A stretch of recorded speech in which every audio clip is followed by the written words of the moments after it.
Apparently, police officer Ram Shabd did not record Asha's gang rape statement because he had piles. Last September, a young Dalit girl in Hathras was gang raped by 4 Thakur men. Sandeep, Ramu, Lavkush and Ravi are currently in jail. They are being tried in a special court in Hathras. 2 weeks after the gang rape, she died and was forcefully cremated by the UP police. The role of the government officials in botching up the investigation is now being heard by the Allahabad High Court. For the purpose of this video, we will call the victim as Asha. It's been 10 months since her death. Last month, Asha's family was summoned by Praveen Kumar, the Inspector General of Meerut, for a police departmental inquiry. Let me first explain what a police departmental inquiry is. A departmental inquiry is conducted to investigate the negligence of a police official. An inquiry officer is appointed. He summons the accused official and the aggrieved person for a hearing. Then, the inquiry officer records the aggrieved person's statement in the presence of the accused official. After the statement is recorded, the accused official can then question the aggrieved person in the presence of the inquiry officer. Then the recorded statement is read out to the aggrieved person and a copy of it is handed over to them.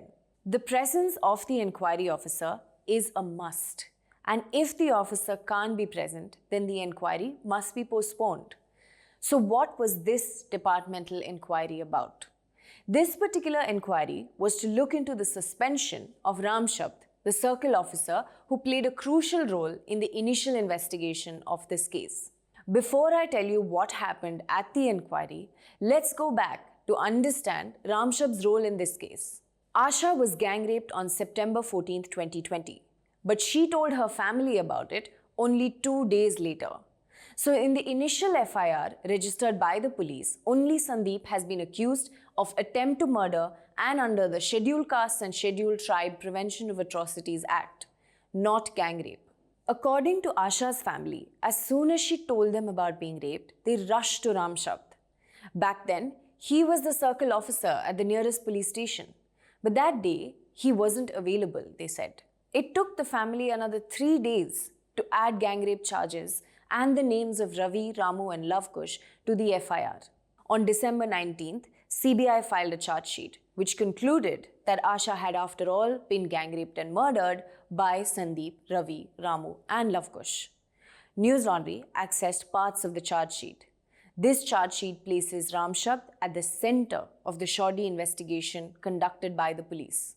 According to the charge sheet, on December 19th, a lady constable met, examined and wrote down Asha's statement at the hospital in Aligarh. This was done in the presence of Ram Shabd, another officer Sanjay Kumar and a constable named Munshi. The entire process was video recorded by a constable named Omveer Singh. In the statement recorded by the policewoman, it simply says that Sandeep had molested her and strangled Asha. And so, the CBI charge sheet tells us the FIR first invoked charges of molestation and not gang rape. But when the CBI took over the investigation and did a, quote, minute analysis of the video recorded by Omveer Singh, unquote, it showed that the victim had in fact also accused Ramu and Ravi along with Sandeep, and she had also clearly mentioned being gang raped. Asha's brother told News Laundry that the day Ram Shabd came to the hospital, he did not allow any family member to be present while the statement was taken down. A few days after this happened, Chief Minister Yogi Adityanath constituted a special investigation team. This team did an initial investigation and filed a report. Based on this report, Yogi Adityanath ordered the suspension of Ram Shabd and 4 other officers, including Vikrant Veer, the Superintendent of Police. Now let's take a look at what happened at this departmental inquiry. On June 28th, Asha's family, along with CRPF personnel and UP police, travelled to Meerut. Here's what Asha's brother told us about what happened there. 1. Praveen Kumar, the inquiry officer himself, was absent. Nevertheless, the inquiry continued. 2. Ram Shabd himself began recording the statement of the family against him. 3. Prakash Kumar, the additional superintendent of police at Hathras, asked misleading questions to the family. 4. The statement was not read out to the family. 5.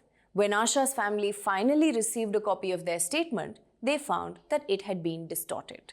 We called Praveen Kumar to ask him why he, as an inquiry officer, was not present at the inquiry.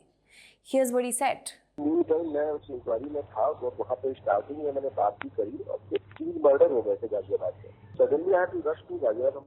Letter on उनका एक representation आया है कि हमारे कुछ बयान सही से नहीं है. If you want to depose subject कोई ऐसी चीज है तो आप मेरे सामने आकर के अपनी बातों को रख सकते हैं. अभी तो बहुत ही प्रिलिमिनरी स्टेज है.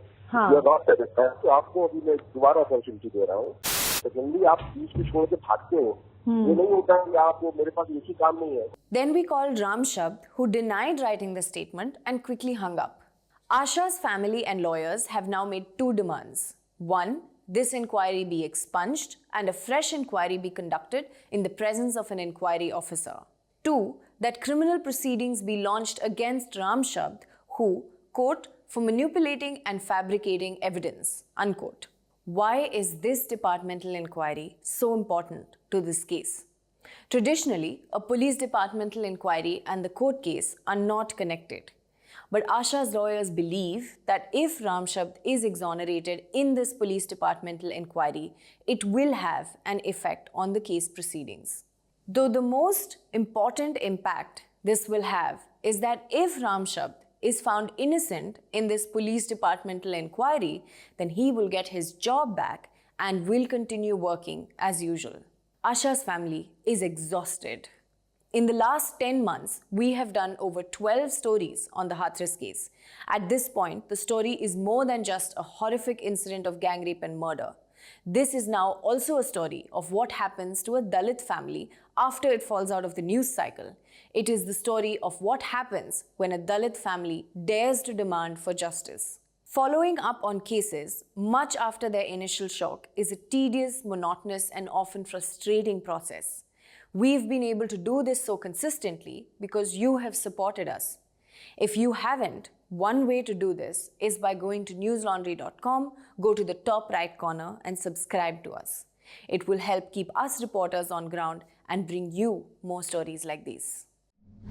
The subscription model is something that keeps News Laundry afloat, but we need hundreds and thousands of people to completely transform the news ecosystem. So you pay for news, so it serves you. So click on the link with this video, subscribe to News Laundry and pay to keep news free और गर्व से कहो मेरे खर्च पर आजाद है खबरें.